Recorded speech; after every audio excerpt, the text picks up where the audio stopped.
Dragonfly comes with a standard set of label and receipt designs, but these designs can be modified using a two-part process. This lesson covers the first part, the basic label and receipt definitions.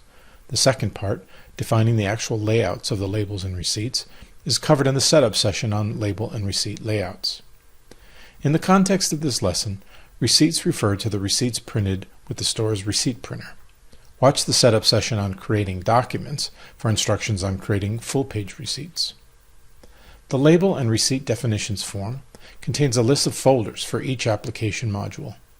Modules that have associated labels or receipts have a plus sign next to them. Click the plus button to show the module's labels and receipts, then click on one of these to load it into the editor area. The Media Name field determines how this label or receipt is shown in various places throughout the application. Select the associated module for the label or receipt from the module drop-down. The media type must be set to receipt or label.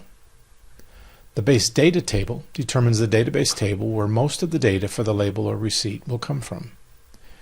Use the width field to set the size of the printed label or receipt.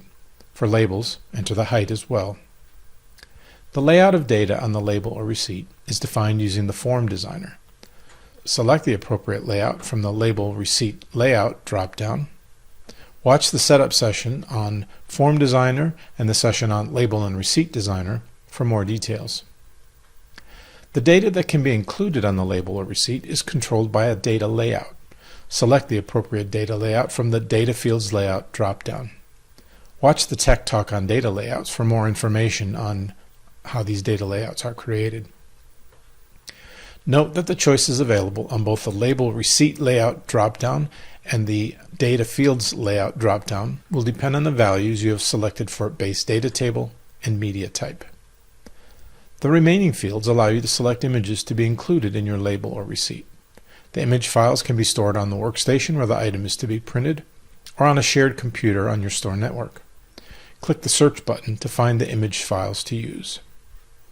The top image and bottom image generally get placed at the top and bottom of the receipt or label, but using the Layout Designer they can be positioned wherever you like. The remaining images are primarily intended for point-of-sale receipts. They can be added to the receipt layout and get printed based on the line items found on the receipt. They are intended for adding disclaimers or special notes when the receipt contains any of the special items listed.